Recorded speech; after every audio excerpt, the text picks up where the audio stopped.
뜻한 바가 아니었는데 상상도 못했는데 진짜 인생을 펼쳐가시는 것이 어렸을 때부터 이렇게 진짜 종교 생활처럼 있었던 것 같아요. 굉장히 그러니까 하나님에 대해서 오해하는 부분들도 많고, 근데 다시 회심하고 나서 풀렸던 게 그 주님과의 그 친밀함과 너무 유머러스하시고 너무 신이 나고 재미있는 주님으로 제가 회복을 했거든요. 하나님이 반드시 겪게 하시는 그런 영적 고립의 시간들도 보내고 그랬는데, 저는 지금도 하나님을 표현할 때 막 손발이 오그라들 만큼 막 가만히 있지 못할 만큼 완전 진짜 완전 우리 아버지 최고만.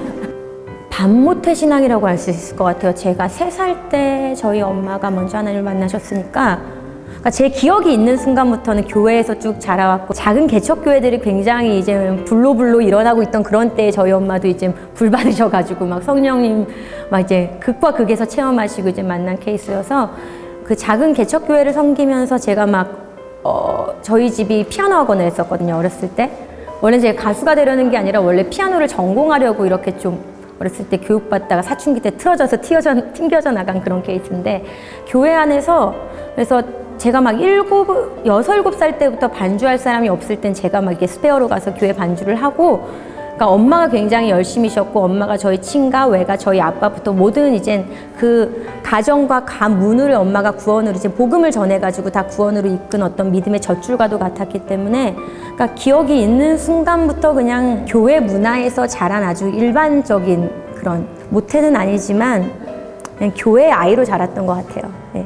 저는 사실은 굉장히 순종적인 아이였어요. 굉장히 순종하고 순복하고 얌전하게 이렇게 잘 자라오다가 사춘기를 좀 이제 심하게 밖으로 막 튕겨나가고 막 가만히 있지 못하고 막 세상에 저항할 거, 여자인데도 막 반대 정신이 막 넘어와가지고 저희 엄마 아빠가 진짜 고생을 많이 하셨어요. 그래서 다른 친구들은 그냥 곧도래에 막 연예인 좋아하면서 막 여러 아기자기한 거 이런 거 할 때, 저는 정신은 락이야. 난 락 정신으로 가겠어. 그래서 막 홍대 클럽 같은데, 이제 그때는 이런 노는 클럽이 아니라 음악 듣는 그런 클럽이었어요. 막 이제 뭐 연주하시고, 그래서 교복 입고 그 선생님들 연주 들으러 다니고 그러면서 세상에 거슬러서 이 진흙탕 같은 세상을 막 어렸을 때부터 굉장히 어둠에 심취했던 때가 제 사춘기였던 것 같아요. 그래서 아무도 저를 건들지를 못했어요. 굉장히 권위에 대한 어떤 반발감이 제 안에 있어가지고 어른들을 막 쳐다볼 때도 막 그냥 살기 어린 눈을 쳐다보고, 그러니까 완전히 순종하던 딸이었는데, 사춘기 때 완전 반항과 완전 거역과, 그러니까 인간의 죄성이 완전히 진짜 드러나는, 야 진짜 인간 악하다 할 만한 것들이 사춘기 때 저는 다 나왔던 것 같아요. 그래서 저희 엄마 아빠가 좀 고생을 하셨고, 그러다가 이젠 바로 데뷔를 이제 하게 된 경우여가지고 조금 부모님이 기도를 진짜 오래 하시고 많이 하셨죠. 김밥 끝날 때였어요. 다시 회심한 게. 예. 그때까지만 해도 진짜 기고만장했고, 왜냐면 저는 사실 사춘기를 그렇게 겪으면서도 굉장히 주목을 많이 받았어요. 어렸을 때 이렇게 일찍 밴드를 만들고 일찍 어른들이랑 어울리고 보이스도 굉장히 독특한 편이니까 일반적이지 않게 하고 다녔거든요. 막 한여름에도 막 이만한 곡을 쓰고 막 머리 파마해가지고 털모자 쓰고 막 굉장히 모습이 독특했고, 그리고 이런 이미지를 가진 친구가 없었기 때문에 모든 사람들이 이렇게 잘한다 뭔가 인정해주는, 인정받는 삶을 쭉 살아가지고 제가 굉장히 기고만장하고, 뭐 그러다가 이제 굉장히 독특한 케이스로 데뷔를 하게 되고, 데뷔하자마자 너무 이상하니까, 너무 독특하니까 또 주목을 받고 사랑을 받고, 그렇게 쭉쭉쭉쭉 김밥때까지 막 거의 뭐 천상천하 유아독존처럼 오다 보니까, 주님은 계속해서 녹화하고 계셨는데 잠깐만요, 주님 아직 오실 때가 아닌 것 같습니다. 엄마도 맨날 제가 이제 막 술에 쩔어 들어오고 스케줄에 쩔어서 들어왔을 때 막 저를 놓고 기도하시면 좀 하지 말라고, 안다고, 나도 기도할 거라고, 교회 갈 거라고 막 이러면서 한창 막 이제 부모님께 속썩이고 하늘 아버지께 속썩이던 때가 다 김밥 때까지였고, 그 활동이 접어갈 무렵부터 제 인생에 이제 어린 나이에 고난이 좀 시작이 됐어요. 뭐 배신도 당하고, 관계적인 어려움도 있었고, 물질적인 어려움도 있었고, 내가 전혀 알지 못하는 어떤 그런 것들, 뭐 법적인 문제까지 얽히는 것들도 있었고, 당시 기사화만 되지 않았지 굉장히 감출만한 사건들이 많았거든요. 엄청나게 고난들이 많았어요. 술에 의존하게 되고, 알코올 의존해서 거의 중독 수준까지 갈 정도로 이제 걸핏하면 뛰어나가서 죽어야지, 오늘 죽나 내일 죽나 이렇게 하고, 이제 사람들도 안 만나고 집에서 술을 마시지 않으면 웃을 수도 없고, 뭐 술을 마시지 않으면 그날 스케줄도 할 수 없어서 저희 가족들이 당시에 불침번을 서가면서 제 방 문을 열어서 이렇게 혼자 냅두고 원하는 거를 풀지 못하게 해줬을 경우에 얘가 이제 행여 혹시 뭐 목숨을 끊을까 아니면 이제 잘못된 선택을 할까봐 정말 고난과 고통 가운데 기적이 하나님 베푸시잖아요. 그때 그제서야 하나님의 음성이 들리더라고요. 그제서야 이제 하나님께 손을 어떻게 내밀어야 될지도 모르고 어디로 내밀어야 될지도 모르고 계속 이렇게 바닥으로 갈 때 하나님이 주변의 상황들을 여셨어요. 다시금 진짜 그 진리의 소리를 들을 수 있는 그게 하나님의 개입하심이었던 것 같아요. 그렇게 하지 않았더라면은 거기서 딱 하나님이 컷. 자, 돌아와야 돼라고 하지 않았으면 저는 아마 극으로 갔을 거예요. 당시 제가 이제 KBS 라디오 DJ를 맡고 있었는데 무슨 오랜만에 모시는 이런 초대석인 코너가 있었어요. 거기에 이제 대선배 한 분으로 이제 뭐 컴백 기념해가지고 이제 오시는 날이었는데 이제 하나하나 진행하다가 그 전에 인터뷰 질문들 중에 그동안 어떻게 지내셨어요? 뭐 근황에 대해 물었을 때 뭐 제가 해외에 있었고요. 뭐 이제 이러고 말아야 되는데 하나님 얘기를 했어요. 공영방송에서. 뭐 그냥 하나님과의 시간 이렇게 흘러가듯이. 뭐 어차피 편집될 건 알긴 알았지만 이 사람은 이거를 방송을 그래도 오래 이전부터 했던 사람인데 공영방송에서 어떻게 하나님이란 얘기를 하지? 라는 것 때문에 제가 약간 뭔가 이러고 있었는데 아니나 다를까 이제 바로 복음이 들어오더라고요. 혹시 내가 하나 물어봐도 돼? 이제 혹시 교회 다녀? 이렇게 물어보더라고요. 그래서 그냥 그냥 뭐 나가요라고 하든지 아니면은 지금 못 나가고 있어 이렇게 넘기면 될 거를 교회요? 제가 예수님을 알아요. 제가 믿는데 예수님을 믿는데 저희 엄마 아빠가 지금 저희 엄마 권사님이신데요. 저희 교회는 저기 있고 근데 제가 어렸을 때 교회에서 막 장황하게 막 눈을 어디다 두지도 못하고 그냥 말을 못하는 거예요. 그래서 그렇구나. 그럼 예수님을 믿네? 근데 너무 오랜만에 들은 거예요.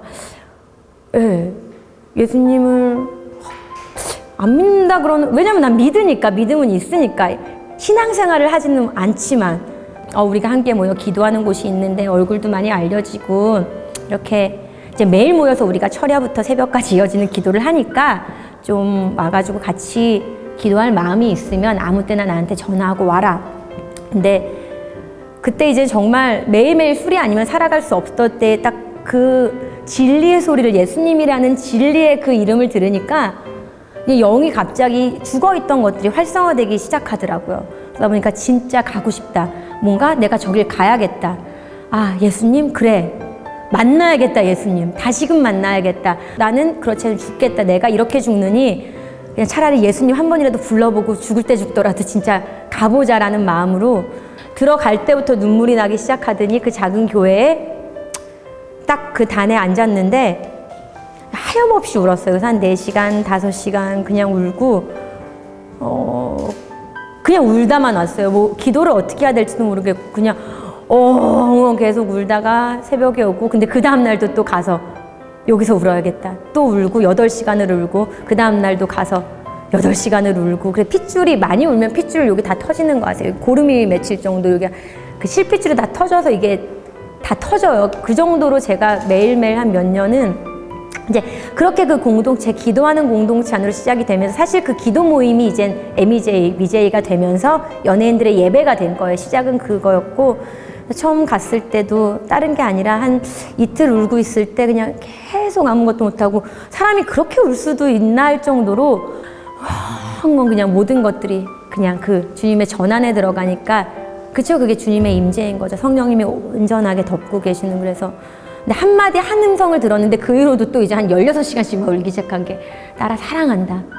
저는 그래 괜찮아 내지는 너의 죄를 사하노라 이런 걸 들을 줄 알았는데 워낙에 죄 가운데 살았으니까 사랑한다 한마디에 모든 것이 녹아지는 거예요. 그래서 그 사랑의 음성 하나 때문에 이제 깊이 들어가면서 그 이후로 한 미제에 있는 한 4, 5년 동안 제가 외국을 가거나 아니면은 지방을 가는 일이 아니면은 저는 매일 스케줄이 끝나면은 메이크업도 지우기 전에 성전으로 달려갔고 철야에서 새벽까지 이어진 잠을 자도 거기서 자고 다시 미용실에 가기 위한 시간까지 계산해서 집에 들어가야 되는 시간 그 시간 직접까지 성전에 머무는 시간들 한 4, 5년을 가졌어요. 저희 신랑이 제가 뭐 했던 사람인지 몰라요. 지금 요즘 결혼하고 나서 알았어요. 사람들이 얘기해주고 영상 찾아보고 예전에 했던 거. 또 이제 미제에서 나와가지고 한 목사님께 이제 계속 양육받고 그 작은 교회 안에 있었는데 이제 선교하는 교회다 보니까 흩어졌어요. 진짜 안디옥 교회처럼 흩어져서 이제 그 선교지를 따라갈 수 없는 상황이었기 때문에 이제 뭔가 제가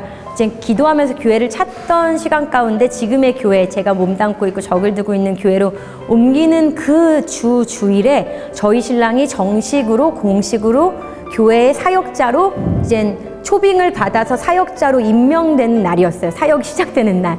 그래서 이제 담임 목사님 이제 방에서 같이 얘기를 나누고 그냥 같이 기도를 받고 그랬던 기억이 있거든요. 교회 안에 있고 교회가 그렇게 당시에 막 크지 않다 보니까 뭐 이렇게 뭐 부서별로 못 보고 이런 일이 없이 그냥 금요일마다 보고 또 주일마다 보고 계속 보는 상황이다 보니까 인사하고 뭐 지극히 정성인 케어가 들어왔죠. 그래서 이제 생일 선물도 막 이제 따로 준비해 주시고 제가 생각했을 때 왜냐면 저는 되게 조심하고 저희 신랑도 조심했던 게 이렇게 제 입으로 저는 근데 신랑 자랑 많이 하는 팔불출이니까 너무 출중하니까 너무 멋있고 너무 출중하니까 주변에서 막 이제 그냥 어떻게든 막 빨리 결혼을 시키려고 안달이 나신 분들이 많았고 굉장히 눈독 들인 어떤 자매들이 많았다고 들었어요. 저희 공동체가 아니어도 굉장히 막 진짜 조심해야 돼. 결을도 주지 않게 요만한 틈도 열어놓지 않아였는데 그냥 하나님이 예비하신 건 진짜 놀랍게 이렇게 그러니까 뭔가 제 생일날도 따로 이렇게 선물을 준비해 주는데 그 선물도 뭔가 쿠폰이었어요. 뭐 쿠폰을 일일이 써서 치킨을 사줄 수 있는 쿠폰. 뭐 그래서 내가 어울려가지고 교제하는 시간들이 많아지고 그러면서 이제 마음을 확인하고 기도로 들어가자고 이제 서로가 이제 마음이 있다라는 걸 확인하게 되는 고백의 시간까지가 좀 걸리고 근데 이제 얘기했죠. 먼저 기도를 하고 우리 가운데 마음을 받고 한국에 질서가 있다. 외국은 프로포즈하면 결혼으로 가는 거지만 그렇지 않다.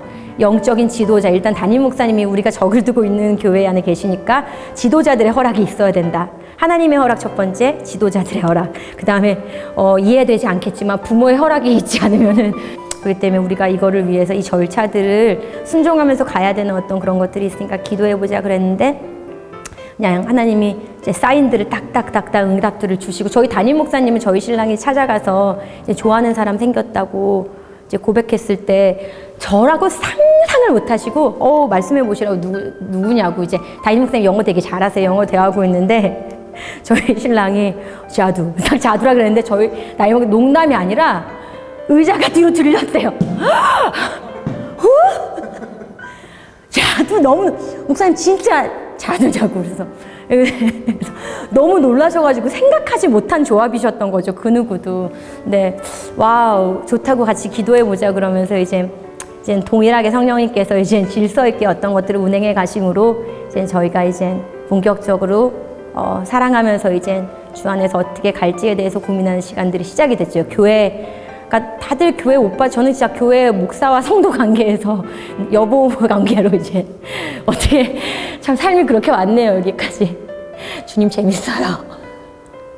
저희 신랑은 이렇게 10,000원짜리 찍어놓은 게 있어요. 사진에 보면은 예전에 연애할 때 그래서 이게 국권도 아니고 흔히 볼 수 있는 신권 10,000원짜리 사진을 왜 찍어놨어? 그 물어보면은 나 이 10,000원으로 6개월 하나님이 여기 한국에서 살게 하셨어. 굶지도 않고 차비도 그렇고 뭐 이런 간증들부터 한국에서 있었던 간증들이 되게 많은데 집에 나가면서 투명 테이프 사러 갔는데 1,000원, 2,000원을 내가 아끼면 할 수 있는데 안 되겠다, 사지 말아야겠다 하고 돌아오는 길에 집에 오는데 갑자기 바바밤 하는 것처럼 이렇게 누가 쓰지도 않은 투명 테이프를 여기다 집 앞에다 딱 그 재활용 더미 위에다 딱 버리고 간 거. 지금도 저희 갖고 있어요. 근데 이건 절대 네가 무슨 일 있어서 쓰지 말래요. 근데 테스티모니라고 써 있는 거예요. 그래서 뭐야 그랬더니 내 간증 있는 이 테이프니까 실수로라도 이거 뜯어 쓰지 마.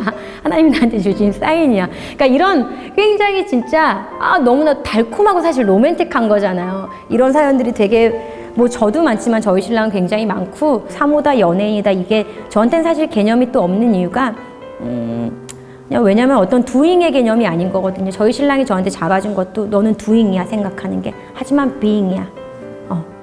너는 굉장히 소유적 개념으로 생각하고 행위적 개념으로 생각하는데 이거는 존재적 개념인 거야. 네가 하나님 안에서 정체성이 올바르다면은 그 다른 것들은 다 정리가 되게 되어 있는데 네가 아직 정리가 되지 않았구나. 뭐 이런 것들을 들으면서 계속 배우면서 기도하면서 막 끊임없이 그냥 저도 그 스트러글링 가운데 그냥 씨름하면서 가는 거죠, 지금도. 제가 지금 꿈꾸고 이제 기도하고 있는 부분들은 지저스 컬처거든요, 정말이지.